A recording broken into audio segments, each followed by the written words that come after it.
Movie का start एक medical college को दिखाते हुए होता है, जहाँ पर प्रोफेसर निक अपने स्टूडेंट्स को इंसोमिया के बारे में बता रही थी। इंसोमिया यानी स्लीपलेसनेस, ये एक ऐसी बीमारी थी जिसमें इंसान स्ट्रेस की वजह से सो नहीं पाता। प्रोफेसर के अकॉर्डिंग स्ट्रेस बहुत ज्यादा होने की वजह से अक्सर लोग हफ्तों या महीनों तक सो ही नहीं पाते, या अगर उन्हें नींद आती भी है तो बहुत कम। और इसी के साथ वो ये भी बता रही थी कि अगर एक इंसान 3 हफ्तों तक ना सोए तो वो अपने सारे होशो हवास खो देता है और कोमा में चला जाता है। और इसके बाद यहीं से हमें मूवी की मेन कैरेक्टर जेन को दिखाया जा रहा था, जिसके पेरेंट्स इस दुनिया में नहीं थे और अब वो अपनी ग्रैंड मदर और सिस्टर के साथ रहा करती थी, जहाँ उसे अपनी पढ़ाई के साथ साथ अपने घर को भी खुद मैनेज करना था। इसलिए उसने एक छोटा सा रेस्टोरेंट बनाया हुआ था और इन सभी चीजों को मैनेज करते करते वो बहुत स्ट्रेसफुल हो गई थी। उसकी स्ट्रेस की सिर्फ यही वजह नहीं थी, बल्कि एक वजह ये भी थी कि उसने अपने घर का अभी तक लोन पे नहीं किया था और इन सारे स्ट्रेस के रिजल्ट में वो इंसोम्निया का शिकार हो गई थी और अब वो अपनी स्टडी को क्विट करना चाहती थी ताकि वो कोई अच्छी जॉब ढूंढकर अपने घर का खर्च उठा सके।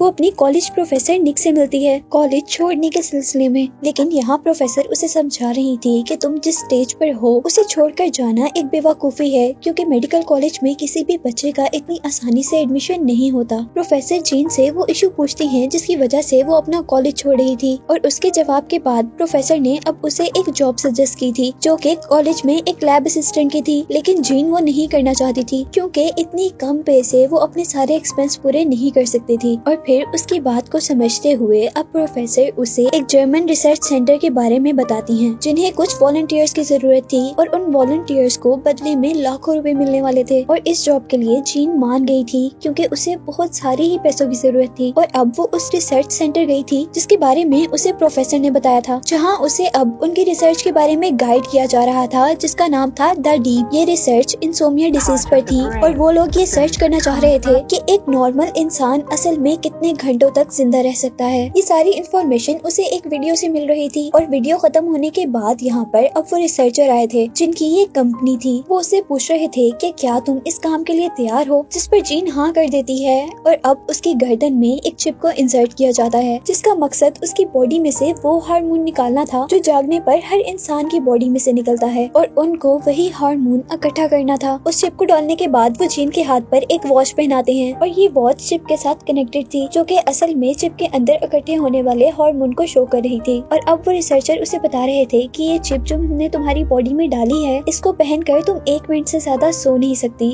और अगर तुम 1 मिनट से 1 सेकंड भी ज्यादा सो गई तो ये चिप ब्लास्ट हो सकती है, जिसकी वजह से तुम मर सकती हो। और अब वो उससे एक एग्रीमेंट पर साइन ले लेते हैं जिसमें लिखा हुआ था कि वो इस रिसर्च के बारे में किसी को भी नहीं बता सकती। अब मजबूरन जीन को भी उस पर साइन करना ही पड़ा था क्योंकि उसके पास कोई दूसरा ऑप्शन नहीं था और उसे पैसों की बहुत ज्यादा जरूरत थी। और इसके बाद हम जीन को उसके घर पर देखते हैं, जहाँ पर अब 1 दिन गुजर चुका था और उसकी वॉच उस चिप में हार्मोन के जमा होने का लेवल 42 बता रही थी और उसे आज रात सोना नहीं था, इसीलिए वो अपनी ग्रैंड माँ के पास चली जाती है, उन्हें मसाज देती है और पूरी रात स्टडी करने के बाद नेक्स्ट डे हम उसे कॉलेज में देखते हैं, जहाँ पर उसे उसका क्लास फेलो विन मिलता है और वो उससे उसके हार्मोन लेवल के बारे में ही पूछ रहा था। और ये सुनते ही वो बहुत ज्यादा शॉक हो चुकी थी क्योंकि उसने तो अपने एग्रीमेंट के बारे में किसी को भी नहीं बताया था, फिर ये कैसे जान सकता था। और तब वो लड़का उसे बताता है कि मैं भी डीप का ही एक मेंबर हूँ। तो जीन उससे कहती है कि तुम इतना फ्रीली इस मिशन के बारे में सबसे बात क्यों कर रहे हो, जबकि हमें तो इस मिशन के बारे में बात करने से मना किया गया है। इस पर वो कहता है कि मैं रिसर्चर से पूछ कर आया हूँ, हम आपस में इस बारे में बात कर सकते हैं। और तभी हम देखते हैं कि उनके साथ 2 और लोग आ गए थे, जिसमें एक लड़की थी और दूसरा लड़का जिसका नाम पीच था। वो लड़की एक ब्लॉगर थी, उसे अपनी मेडिकल की स्टडी में बिल्कुल भी इंटरेस्ट नहीं था, वो सिर्फ अपने पेरेंट्स के फोर्स करने पर ये काम कर रही थी। और अब यहाँ पर उन चारों को ये बात पता चल गई थी कि वो चारों उस मिशन का हिस्सा थे और वो लोग आपस में उस बारे में बात करते हुए कह रहे थे कि वो तब तक नहीं सो सकते जब तक उनकी वॉच पर कैराटोनिन लेवल 100% तक नहीं हो जाता। कैराटोनिन यानी उस हार्मोन का लेवल। अब यहाँ पर 2 दिन गुजर जाते हैं और सारे लोग बहुत ज्यादा खुश थे क्योंकि 2 दिन के अंदर उनकी वॉच पर कैराटोनिन लेवल 100% आ रहा था, यानी उनकी बॉडी में लगाई हुई चिप उस हार्मोन से फुल हो चुकी थी। और अब वो लोग दोबारा रिसर्चर के पास जाकर उस चिप को अपनी बॉडी में से निकलवा देते हैं, जिसके बदले में उन्हें बहुत बड़ी अमाउंट दी गई थी। पैसे मिलते ही जिसका जो भी प्रॉब्लम था वो लोग उसे सॉर्ट आउट कर लेते हैं, जबकि जीन ने भी यहाँ पर अपने घर का लोन उतार दिया था, जिसके बाद वो अपने आप को काफी रिलैक्स फील कर रही थी। और अब नेक्स्ट सीन में हम उन चारों को एक इंडोर पार्क में देख रहे थे, जहाँ पर जीन उन तीनों से पूछ रही थी कि क्या अगर रिसर्चर हमें डीप प्रोग्राम के लिए दोबारा बुलाएंगे तो आप लोगों में से कोई जाएगा। और इस पर जीन का क्लास फेलो विन कहता है कि जरूर, हम जरूर जाएंगे, क्योंकि सेकंड लेवल में तो पैसे और भी ज्यादा मिलने थे। लेकिन यहाँ जीन को ये टेंशन थी कि डीप के लेवल 2 में उन्हें और ज्यादा देर तक जागना था। और फिर अब हम देखते हैं कि जीन घर आ चुकी थी और वो यहाँ पर अपनी सिस्टर जून के लिए एक सेल फोन लेकर आई थी, जिसको देखकर जीन की सिस्टर जून बहुत ज्यादा खुश हुई थी। लेकिन फिर वो उससे पूछती है कि तुम्हारे पास इतने ज्यादा पैसे कहाँ से आए हैं कि जिसका तुम फोन लेकर आई हो। लेकिन जीन उसे इस बारे में कुछ भी नहीं बताती। और अब नेक्स्ट सीन में हम उन चारों को दोबारा रिसर्चर के पास देखते हैं। पर रिसर्चर उनको बता रहे थे कि इस बार उन्हें ज्यादा क्वांटिटी में केराटोनिन चाहिए, इसीलिए कम से कम उनको 5 दिन तक नहीं सोना होगा। और इस काम के लिए इस बार उन्हें 5 लाख मिलने थे। और इतनी सारी अमाउंट के बारे में सुनकर वो चारों के चारों फौरन ही मान गए थे, जबकि वो ये भी जानते थे कि अगर वो सो गए तो वो मर भी सकते हैं। अब नेक्स्ट सीन में हम देखते हैं कि आज उन सबको अपनी बॉडी में वो चिप लगवाए 3 दिन गुजर चुके थे। और यहाँ पीच गलती से सो गया था, लेकिन जल्द ही उसकी आंख खुल जाती है और हम देखते हैं कि उसके वॉच पर केराटोनिन लेवल सिर्फ 32 था, जबकि दूसरी तरफ विन का केराटोनिन 44% था। लेकिन अब उसे नींद की वजह से चक्कर आ रहे थे और हम देखते हैं कि वो बास्केटबॉल खेलते खेलते बेहोश हो गया था। और तभी हमें जीन को दिखाया जाता है, जो कि अपने घर पर स्टडी कर रही थी और वो इस बात पर परेशान थी कि 3 दिन गुजर जाने के बावजूद उसका केराटोनिन लेवल 35% था। हालांकि आधे से ज्यादा टाइम गुजर चुका था। उनका केराटोनिन लेवल कम से कम 60% होना चाहिए था। वो 3 दिन से सोई नहीं थी और उसके साथ भी काफी अजीबोगरीब चीजें हो रही थी और अब वो हेलुसिनेट होना शुरू हो रही थी। लेकिन तभी उसकी बहन जून उसको देखकर उस पर गुस्सा होने लगी थी, जिससे वो दोबारा एक बार होश में आ गई थी। लेकिन जीन अपनी सिस्टर जून को कुछ भी कहे बगैर वहाँ से बाहर निकल जाती है और जून को अब जीन के रूम में से एक कार्ड मिला था, जो कि उसी रिसर्च सेंटर का था जहाँ से जीन ने वो चिप लगवाई थी। अब नेक्स्ट डे हम देखते हैं कि 4 दिन हो गए थे और वो सब लोग कॉलेज में थे और हेलुसिनेशंस की वजह से जीन को पोस्टमार्टम बॉडी अपनी दादू जैसी लग रही थी। और इसके बाद जब हम उन चारों को इकट्ठा देखते हैं तो वो चारों के चारों ही परेशान थे, क्योंकि उनमें से काफी लोगों का केराटोनिन लेवल 40 तक भी नहीं पहुंचा था। इसमें से सिर्फ विन का ही केराटोनिन लेवल 52% था। और यहाँ पर जीन अंदाजा लगाती है कि विन क्योंकि वर्कआउट करता है इसीलिए उसका केराटोनिन लेवल सबसे ज्यादा है। और यहाँ जीन सबसे कह रही थी कि हमें केराटोनिन बढ़ाने के लिए जरूर अपने जिस्म का यूज करना होगा, यानी हमें अपनी फिजिकल एक्टिविटीज ज्यादा करनी होगी। और इस बात का अंदाजा उसे विन को देखकर हुआ था, जो कि फिजिकल एक्टिविटीज ज्यादा करता था इसीलिए उसका केराटोनिन लेवल सबसे ज्यादा था। जो कि फिजिकल एक्टिविटीज ज्यादा करता था इसीलिए उसका केराटोनिन लेवल सबसे ज्यादा था। और अब विन उन सबसे कहता है कि हमें एक पूल पार्टी करनी चाहिए, जिसमें हम पानी के अंदर रहेंगे और हमारी फिजिकल एक्टिविटी भी बढ़ेगी और पानी के अंदर रहने की वजह से हमारी नींद भी कम हो जाएगी। उसका ये आइडिया सबको बहुत पसंद आया था, इसीलिए वो बीच के घर पर चले गए थे। और इसी पार्टी के दौरान हम विन को देखते हैं, जो कि उन चारों को एक ड्रिंक पिलाता है, जिसमें उसने एक ऐसी ड्रग मिलाई थी जिसकी वजह से उन्हें नींद ना आ सके, जिसको पीते ही उसका असर जीन के माइंड पर हुआ था और वो यहाँ पर बहुत तेजी से डांस करने लग गई थी। और यहीं पर अब हम उस व्लॉगर को देखते हैं, जो कि पीच के एक सीक्रेट रूम में आई थी और उस रूम में आते ही वो शॉक हो गई थी, क्योंकि पीच के पूरे रूम में उसी की फोटोज लगी हुई थी, जो कि अलग अलग इवेंट्स पर ली गई थी। और साथ ही पीच के कंप्यूटर पर उसी की वीडियोस चल रही थी, जहां हमें पता चलता है कि उस व्लॉगर को पहले ही अंदाजा था कि कोई उसका पीछा कर रहा था, लेकिन वो इस बात से शॉक थी कि पीछे क्यों। और यहाँ हम देख रहे थे कि बहुत ज्यादा ना सोने की वजह से उसके माइंड में इतनी कैपेसिटी नहीं थी कि वो इन चीजों के बारे में सोच सके, इसीलिए वो बेहोश हो गई थी। और तभी बाकी तीनों यहाँ पर आकर जल्दी से उसे होश में लाने की कोशिश करते हैं और जैसे ही उसे होश आता है तो वो सब लोग रिलैक्स होते हैं। लेकिन अभी भी वो बहुत ज्यादा परेशान थे, क्योंकि सिर्फ चंद सेकंड तक अगर उसे और होश ना आता तो वो मर सकती थी। लेकिन उसी दौरान हम देखते हैं कि सबका केराटोनिन लेवल 100% हो चुका था और वो लोग जल्दी से जाकर अपनी बॉडी में से वो चिप्स निकलवा लेते हैं, जहाँ पर उन सबको पैसे दे दिए गए थे। और रिसर्चर उनको कह रहे थे कि तुमसे ज्यादा अच्छा आज तक किसी ने भी नहीं किया है। वो उनसे पूछ रहे थे कि क्या आप लोग डीप के 3rd लेवल में हिस्सा लेंगे, लेकिन वो तीनों ही ब्लॉगर के बेहोश होने से बहुत ज्यादा डर चुके थे, इसीलिए वो इनकार कर देते हैं। जबकि रिसर्चर उन्हें बता रहे थे कि डीप के 3rd लेवल के लिए उन्हें 10 लाख दिए जाएंगे। नेक्स्ट डे अब हम जीन को डॉक्टर निक के पास देखते हैं, जो कि उसे कह रही थी कि तुम्हारा रिकॉर्ड पीछे से बहुत कम है, तुमने इतने अच्छे एग्जाम्स नहीं दिए हैं और अगर ये सब उसी रिसर्च सेंटर पर काम करने की वजह से हो रहा है तो तुम और काम नहीं करो, क्योंकि तुम्हारी स्टडी इन सब चीजों सबसे ज्यादा इम्पोर्टेंट है। और तभी वो प्रोफेसर निक को बता रही थी कि मैं तो ये काम पहले ही छोड़ चुकी हूँ। और नेक्स्ट सीन में अब हम उनके कॉलेज में एक एम्बुलेंस को देखते हैं, जिस एम्बुलेंस में एक बच्चे को लेकर जाया जा रहा था और उसके हाथ में वही कैराटोनिन लेवल वाली वॉच थी, जिसे देखते ही जीन समझ चुकी थी कि वो बच्चा अपना मिशन कंप्लीट करने से पहले ही सो गया था, जिसकी वजह से अब वो मर चुका है। और इसके बाद हम देखते हैं कि जीन जैसे ही घर गई थी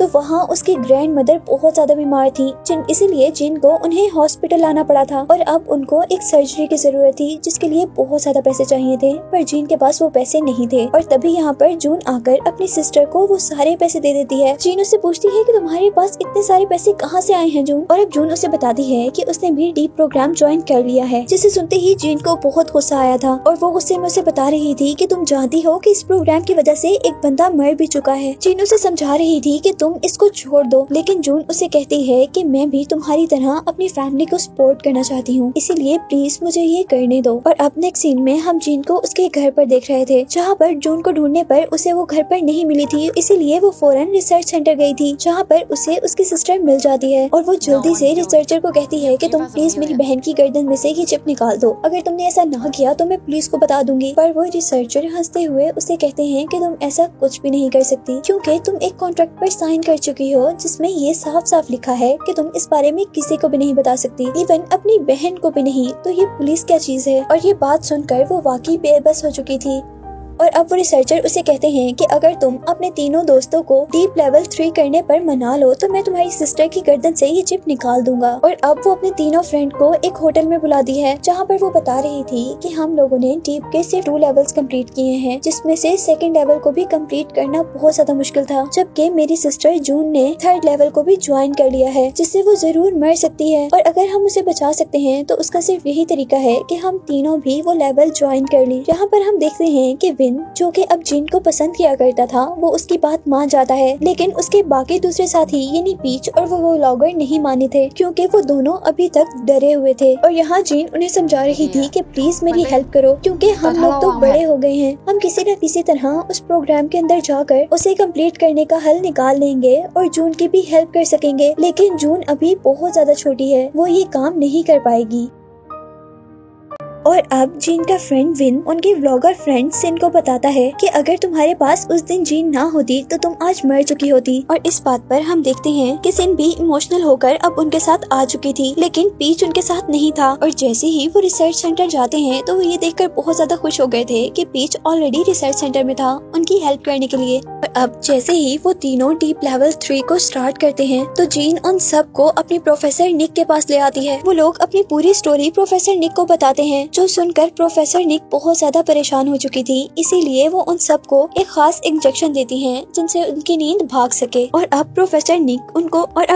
निक उन सबको अपने घर पर ले गई थी, क्योंकि उन्हें ये गिल्ट था कि इस रिसर्च सेंटर का उन्होंने ही इन सबको बताया था। वो उनको अपने घर इसलिए लेकर गई थी कि वहाँ ये सारे एक दूसरे के साथ रहकर एक दूसरे की हेल्प कर सके जागने में। और अब नेक्स्ट डे हम देखते हैं कि उनका कैराटोनिन लेवल सिर्फ 5% हुआ था, इसीलिए नेक्स्ट डे वो दोबारा वही डोज ले लेते हैं जो प्रोफेसर निक ने उन्हें फर्स्ट डे दी थी। जिसके बाद हमें 3 दिन बाद का सीन दिखाया जाता है, जब उनका कैराटोनिन लेवल सिर्फ 29% था। और आज 5वें दिन वो सारे हेलुसिनेशन का शिकार हो चुके थे, यानी उनके माइंड में अजीबोगरीब थॉट्स आ रही थी। जिस तरह विन को थॉट आ रही थी कि उसकी मॉम जो कि मर चुकी हैं वो उसे बुला रही हैं, जबकि सिन जो कि एक ब्यूटी व्लॉगर है उसे नजर आ रहा था कि उसके पूरे फेस पर बहुत बड़े बड़े पिंपल्स निकल चुके हैं, जिसकी वजह से वो कभी मॉडल नहीं बन पाएगी। और यहीं पर हम देखते हैं कि जीन भी अपने पेरेंट्स को याद कर रही थी, और यही सबसे बुरी हालत जून की थी, जो कि अब बिल्कुल मरने वाली थी। एक एक कर अब सबकी हालत बहुत ज्यादा बुरी हो चुकी थी। और तभी हम देखते हैं कि जून के पास जल्दी से जीन आती है और वो अपनी बहन को बचाने की कोशिश कर रही थी। और यहीं पर अब सबको कुछ टूटने की आवाज आई थी, और सब लोग जैसे ही वॉशरूम की तरफ जाते हैं तो वो देखते हैं कि सिन ने वॉशरूम का मिरर तोड़ दिया है। और सिन जैसे ही जीन को देखती है तो वो उस पर बहुत ज्यादा गुस्सा हो रही थी, क्योंकि उसे लग रहा था कि जीन की वजह से ही तो उसके फेस पर ये पिंपल्स निकले हैं और उसी की वजह से उसका करियर तबाह हो गया है, वो कभी मॉडल नहीं बन सकती। यहाँ उसका फ्रेंड विन उसे समझाने लगा था, लेकिन सिन किसी की भी बात सुनने को तैयार नहीं और वो विन पर ही गुस्सा हो रही थी। और इसी सब के दौरान हम देखते हैं कि उनकी टीम के दोनों लड़कों के दरमियान भी लड़ाई शुरू हो गई थी। और इस सब के बारे में जीन प्रोफेसर निक को रिपोर्ट करने के लिए जैसे ही अब उनके ऑफिस में जाती है तो वहाँ वो बहुत सी रिकॉर्डिंग्स देखकर शॉक हो चुकी थी, क्योंकि ये उन्हीं की रिकॉर्डिंग्स थी। और यहाँ उन पर मूवी का सबसे बड़ा सच रिवील हुआ था कि असल में जर्मन कंपनी प्रोफेसर निक की ही थी और रिसर्चर जो हर बार उनको मिलता था और उनकी बॉडी में चिप इंसर्ट किया करता था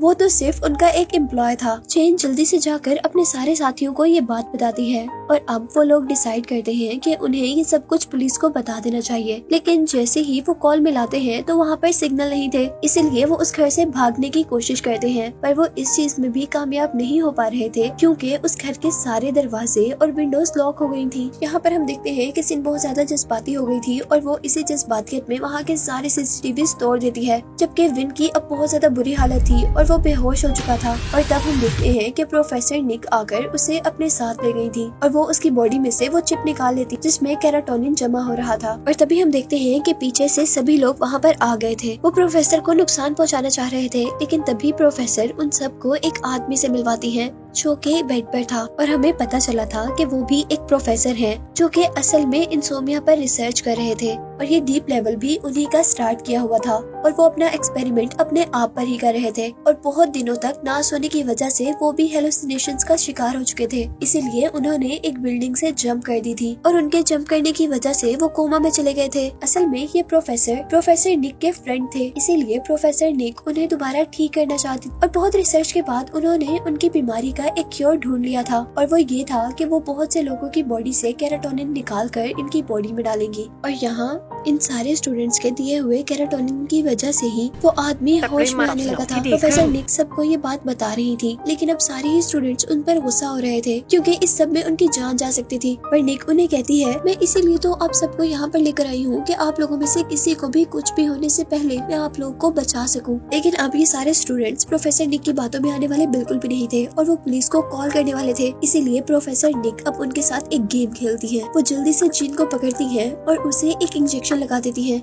जो कि कार्डिक अरेस्ट का था, यानी जिससे हार्ट बीट बहुत ज्यादा स्लो हो जानी थी। वो सारे लोग मिलकर किसी न किसी तरह प्रोफेसर निक से लड़कर जीन को बचा लेते हैं, लेकिन उतने में वो देखते हैं कि उसकी हार्ट बीट बिल्कुल 0 हो चुकी थी और उसकी वॉच पर एक वार्निंग आ रही थी जिसके अकॉर्डिंग या तो उन्हें कुछ ही सेकंड में जीन को उठाना था, नहीं तो वो मर जाती। वो सभी लोग इस सिचुएशन से बहुत ज्यादा परेशान थे, पर अचानक खुशकिस्मती से जीन को होश आ गया था और उसको होश आने के बाद वो लोग काफी खुश थे और अब उन्होंने प्रोफेसर निक को भी अरेस्ट करवा दिया था। और मूवी के एंड पर हमें पता चलता है कि डीप लेवल 3 के उन सबको कोई पैसे नहीं मिले थे जिसके लिए उन्होंने इतनी मेहनत की थी, लेकिन उन सबको यहाँ एक साथ रहने से बहुत कुछ समझ आया था। उन लोगों ने मौत को बहुत करीब से देख लिया था, इसीलिए अब उनको लाइफ का असल मतलब समझ आ गया था। वो लोग ये जान चुके थे कि लाइफ एक ही बार मिलनी है और इसी में उन्होंने वो सब करना है जो वो चाहते हैं और साथ ही इसी लाइफ के अंदर ही उन्होंने अपने प्यारों के साथ रहना है। इसीलिए हम देखते हैं कि सिन ने भी मेडिसिन छोड़कर ब्लॉगिंग शुरू कर दी थी, जबकि पीच जो कि लोगों के दरमियान में रहना बिल्कुल पसंद नहीं करता था, वो भी अब अपने फ्रेंड सर्कल को टाइम देने लगा था और जीन भी अब एक नॉर्मल लाइफ गुजार रही थी, जिसे दिखाते हुए ये मूवी एंड हो जाती है।